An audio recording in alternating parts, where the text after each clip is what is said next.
Quando eu saí em direção ao portão que me levaria à liberdade, eu sabia que se não deixasse minha amargura e meu ódio para trás, eu ainda estaria na prisão. E isso é o que Nelson Mandela disse a si mesmo em 1990 ao sair da prisão num momento político muito difícil da África do Sul. Tão difícil como o que estamos vivendo hoje no Brasil, onde o ex-presidente Lula está sendo perseguido. Momento de tolerância e ódio, onde atacam movimentos sociais e sindicais sem nenhum pudor. E o governo federal, por sua vez, dá carta branca através de uma aprovação de uma curiosa lei antiterrorismo. Enquanto isso, na Argentina, o novo presidente dá permissão ao governador para prender Milagro Sala, uma reconhecida militante social. No caso de Lula e de Milagro, o modus operandi é o mesmo, uma espécie de golpe branco entre judiciário e a mídia. No programa de hoje, vamos discutir sobre a perseguição política, judicial e midiática no Brasil e na América Latina. Roda a vinheta.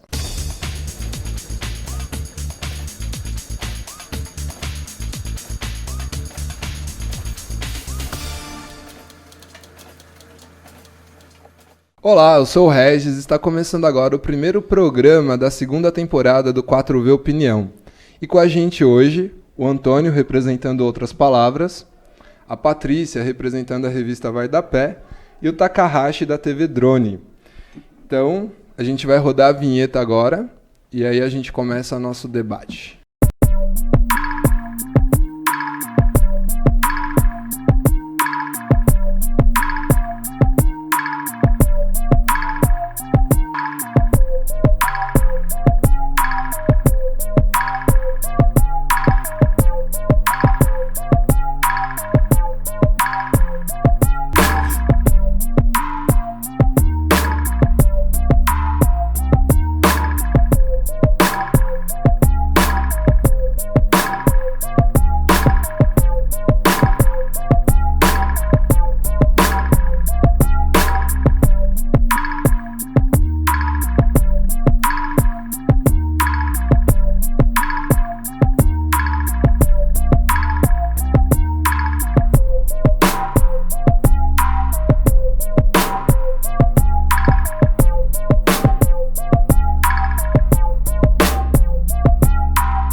E aí, a gente começa o programa agora falando sobre isso, né? Essa perseguição que os movimentos sociais vêm sofrendo no Brasil. E aí está com vocês a palavra, quem quiser. Vamos começar com o Antônio. Vai. Olha, eu acho muito boa tarde, boa noite. Muito importante o enfoque de vocês, que está tirando só do Brasil e está abrindo o debate sobre a América Latina. Nós temos uma série de fatos. A vitória de um candidato claramente de direita na Argentina, a eleição de um congresso, de uma Câmara muito conservadora na Venezuela, querendo acabar, inclusive, de modo violento com a herança do chavismo, um plebiscito na Bolívia em que o presidente Evo Morales perdeu o direito de obter nas urnas uma reeleição e essa onda conservadora enorme no Brasil. Eu tenho a impressão que nós vivemos um processo muito rico de mudanças ainda iniciais, ainda moderadas, é verdade, na América Latina, desde a virada do século, desde o início do século XXI, e que num determinado momento esses processos chegaram num impasse. A maior parte dos governos, o do Brasil é o caso talvez mais nítido, não quis dar um passo adiante. E achando que recuar, achando que parar iria fazer com que ganhasse algum tempo, iria acumular forças. O que está acontecendo é o contrário. As forças mais conservadoras estavam esperando uma chance de vacilação, uma chance em que esses governos se indispõem com o eleitorado para ir para cima e para tentar obter tentar produzir retrocessos históricos. É como eu vejo a situação mais ou menos no nosso continente.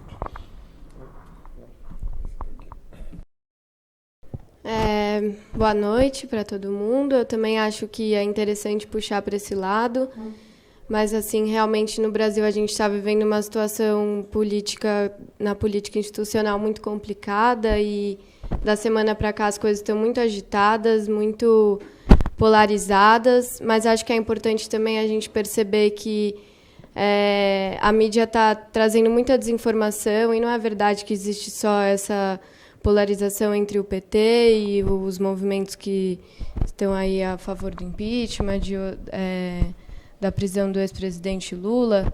A gente tem uma série de problemas que eu acho que tinham que ser pensados e pautados, e temos também muito movimento social, muita mídia independente, muitas outras perspectivas assim que não estão nem de um lado nem de outro, que estão propondo um novo caminho, assim, e acho que é um momento complicado mesmo.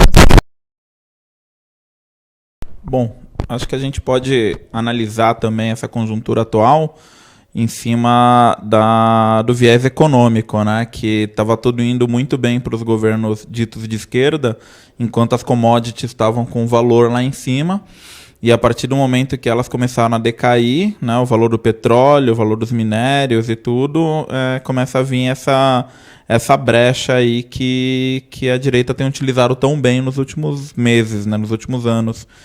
E no caso específico do Brasil, acho que também tem uma contradição própria, que é essa relação, né, de aliança quase estratégica assim, do governo com as grandes multinacionais brasileiras, né, com as grandes construtoras, com empresas como a JBS também, que aí abriu um flanco para que pudesse ser explorado por essas forças mais reacionárias, né? Então, a gente está vivendo esse impasse aí em grande parte por causa dessas contradições, né, que a gente vê os governos progressistas relutando em superá-las, né? O extrativismo e a dificuldade em superar a relação com a burguesia industrial e agrária aqui, né, desses países. Não, eu acho, só assim, antes, para complementar, o que a gente vê que a crise não é só no Brasil, entendeu? Como a mídia quer colocar hoje, que parece que só o Brasil tem corrupção, que só o Brasil tem políticos corruptos, só o Brasil tem problema social, que só o Brasil... Não é, pô. Tem, tipo, problema na Argentina, tem problema na Europa, tem problema nos Estados Unidos. Eu li um artigo um tempo atrás aí que um professor, né, universitário lá nos Estados Unidos falou que a corrupção lá é tão grande ou maior do que aqui no Brasil. Porque lá você tem a corrupção institucionalizada, entendeu? A questão de doação de campanha, de investimento, né? Então o problema não é só aqui. E outra coisa que eu acho que eu queria botar aqui na mesa para a gente discutir é a questão de investigar, porque parece assim que a mídia hoje criou um circo em cima do PT, entendeu? Parece que o problema brasileiro é o PT. Só que, historicamente, a gente tem casos de corrupções em todo o Brasil, né? Na nossa história, assim, são vários políticos. Então, na minha opinião, assim, querendo ser até um pouco mais propositivo, como você foi no último programa da primeira temporada, fazer a proposta. Se é para investigar um, então vamos investigar todos. E vamos colocar na mídia todos que tem que ser investigados. Mas falei demais. Mas isso aí, Regis, remete um pouco ao que o Takahashi falou. Essas relações, existem indícios muito evidentes de que houve tráfico de influência, que houve corrupção na Petrobras. É evidente a história do senador Delcídio, que está ameaçado novamente de prisão, é exemplar. Ele foi diretor de gás na Petrobras, no governo Fernando Henrique. Ele declara que praticava todas as coisas que ele continuou praticando depois, desde o início do governo Fernando Henrique. Ele passa depois para o PT e ele leva de contrabando para o PT todas as práticas de tráfico de influência e corrupção. E o PT aceita de bom grado.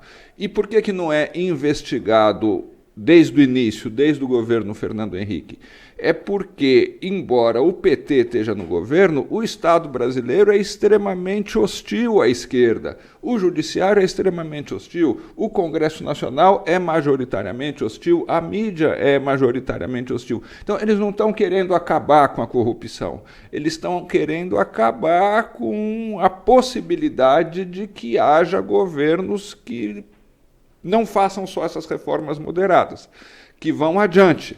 Então, eles querem, na verdade, um bode expiatório. Um exemplo claro, quem está tocando a pauta do Congresso Nacional hoje são um senador, Renan Calheiros, e um deputado, Eduardo Cunha, envolvidos até o pescoço com a corrupção. A mídia aprova o trabalho deles, aprova as leis que eles estão querendo fazer, aprova a entrega do pré-sal. Na hora que eles estão agindo, ninguém fala que eles estão implicados na Operação Lava Jato, que estão. Então, é um pouco o que o Taka falou, e você também. Não há igualdade perante a lei, não há igualdade perante a justiça. Só que faltou esses governos perceberem também. Tem dois. Está evoluindo. Eu acho que com a sexta-feira passada, com a ação da Polícia Federal na casa do Lula, em conjunto com o Jornal Nacional, fica evidente assim essa ação em conjunto em relação ao PT e essa omissão em relação a todo o Congresso e o resto da conjuntura política. Mas, ao mesmo tempo, é uma pauta que está aí, principalmente desde o início do governo Dilma, que não sai. Então, a gente fala de prisão do Dirceu, a gente fala de impeachment da Dilma, a gente fala da prisão do Lula, assim, uma prisão que não aconteceu, uma coisa totalmente forçada, mas a mídia acaba ofuscando, acaba sendo uma grande cortina de fumaça para todos os outros problemas que continuam aí todo dia, o genocídio da população periférica, a violência contra as mulheres, tudo isso. E aí também passa um problema que eu vejo assim, a gente fala muito dessa questão do PT, de como que o PT está sendo criminalizado, e sim, de fato está. Mas, assim, como que se dá isso? Acho que ficam algumas coisas não entendidas. Eles quem? Como que é a relação entre o judiciário, os movimentos políticos que estão promovendo isso? Como que está o interesse do capital externo também nisso, que aconteça essa desestabilização no Brasil? Por que não é mais interessante para o capital externo que o PT governe o país, para o Congresso, para o Poder Judiciário?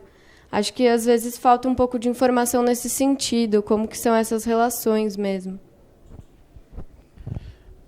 Acho que também tem uma coisa que a gente tem que avaliar da conjuntura internacional latino-americana, né, que quem são os operadores externos também dessa situação toda que a gente está vivendo no Brasil e nos demais países, né? É evidente que toda a conjuntura que está se desenrolando aqui, ela favorece o capital internacional. Isso daí não tenha dúvidas, né? Principalmente em relação ao acesso aos recursos naturais.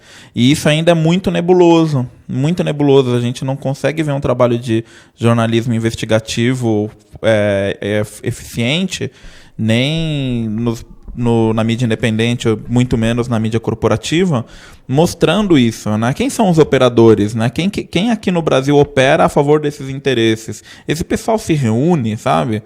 Né? Fica tudo muito na especulação e na teoria da conspiração.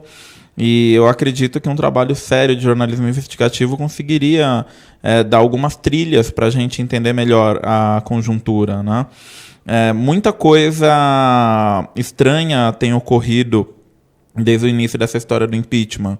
E não me parece que isso é algo que surgiu, né? Isso daí são coisas que estavam se preparando há muito tempo para esse bote em cima do governo do PT.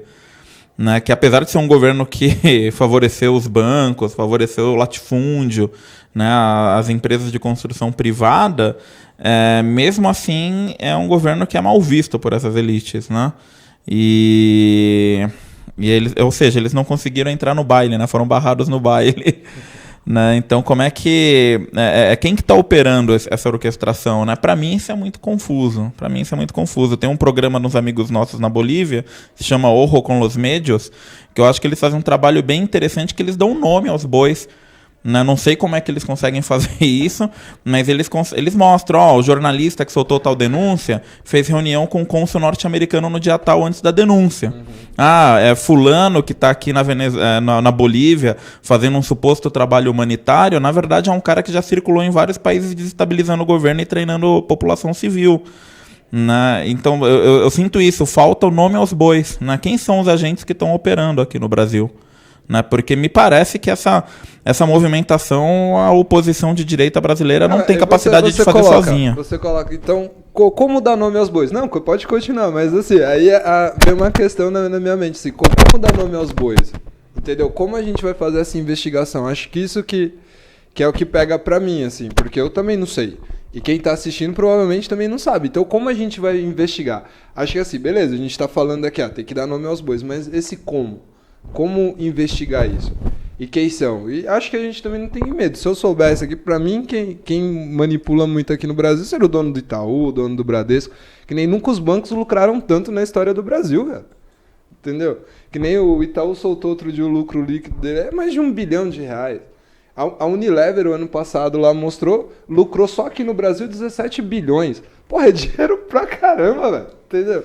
E aí o governo fala, não tenho dinheiro para investir nisso, não tenho dinheiro para investir naquilo. E uma empresa ganha dinheiro a rodo. É que hoje não é o tema do programa. A gente pode falar do governo do PSDB aqui em São Paulo também, questão da merenda. Então, quer dizer, tem várias coisas que a gente tem que pautar e acho que essa segunda temporada vai vir para isso também. Então, acho que o 4V Opinião, não só para a gente dar opinião, mas também fazer denúncia. Acho que a nossa função, enquanto pessoas que estão na mídia, e tá, assim, aparecendo para 1.000, 2.000, 10.000, 100.000 pessoas que seja, também é dar nome aos bois. Então vamos lá. Então agora eu solto a pergunta aqui: como dar nome aos bois? E aí como fazer? Aí vocês que estão mais no meio jornalístico, poderia dizer para mim e ajudar a gente aí quem está assistindo.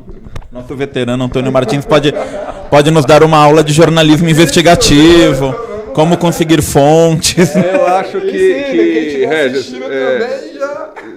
não é só dar nome aos bois, aos indivíduos, é investigar os problemas. Então, o lucro dos bancos, por exemplo.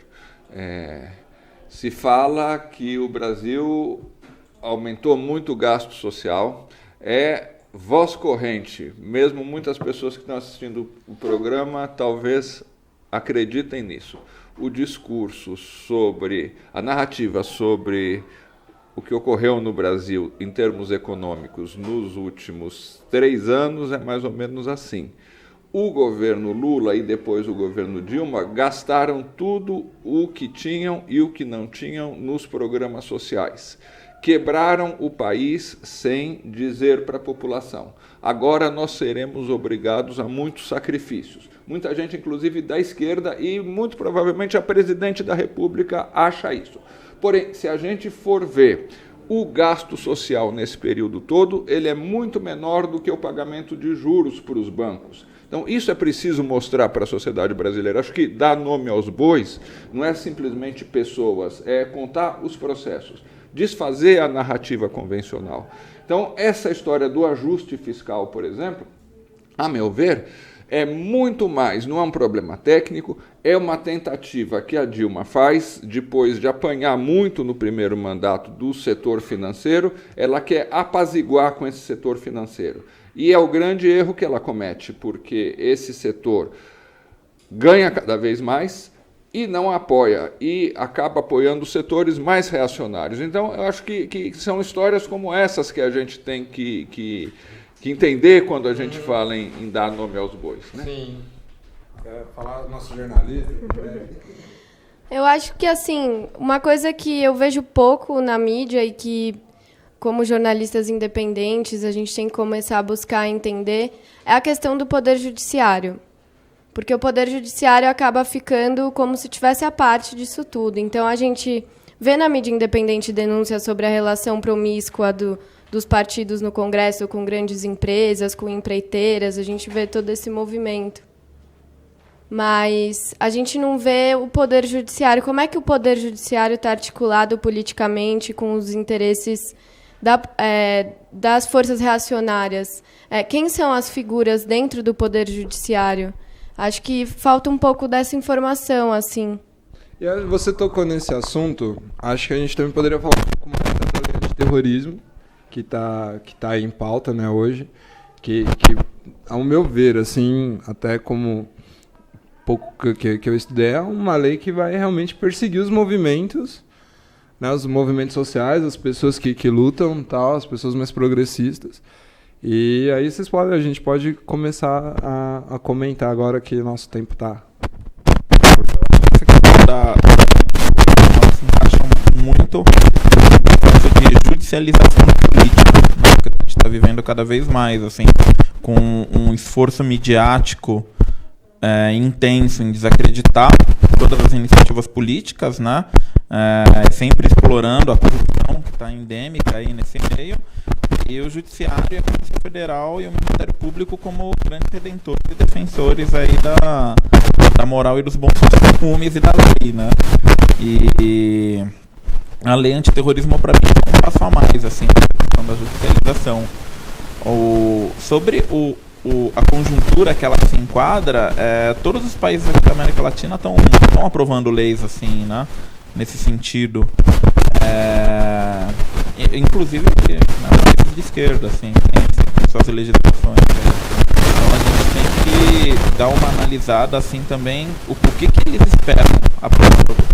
O governo do PT combatendo até de não ter um mandato, o que ele espera aprovando uma lei dessas, assim, né? Para mim é um enigma também, o que contrariando toda a sua base, contrariando todas as forças sociais que dão sustentação para eles, né? E atendendo só de forças econômicas, né? Eu não consigo acreditar que seja apenas ingenuidade e falta de análise de conjuntura, né?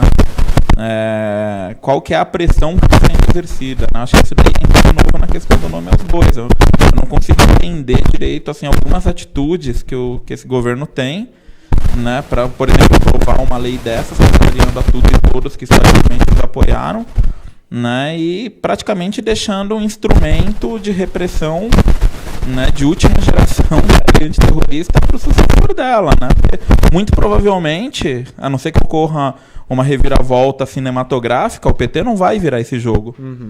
Né? A não ser que aconteça uma reviravolta muito cinematográfica. E a direita vai voltar, a direita clássica, né? Não essa direita subordinada ao PT, a direita clássica vai voltar. Não sei. E vai voltar com uma lei antiterrorista de bandeja, para reprimir até mesmo o PT. Bom, a gente só tem mais 4 minutos de programa, aí eu vou dar minha opinião só no final, aí eu vou deixar a Patrícia agora dar opinião, o Antônio, e eu fecho com a minha opinião aqui. Vamos lá, vai lá, Patrícia. Eu acho que, assim, tem isso que ele está falando e tem também essa lei antiterrorismo, ela vem como resposta também, né? A gente está num momento que, principalmente desde junho de 2013, as pessoas estão na rua, no país inteiro, a gente tem movimento social pra caramba, a gente tem muita iniciativa crescendo, a gente tem muita mídia denunciando, a gente tem uma reação de um Congresso conservador nesse sentido também, então... Eu acho que a disputa ela é grande, assim, tem muito movimento na rua, a gente tem movimento de sem terra, sem teto, movimento pelo transporte, movimento de mulher, temos muita gente na rua. Só que essas pessoas estão fragmentadas, né? E a direita tá unida, né? E é aí que fica o perigo dessa lei.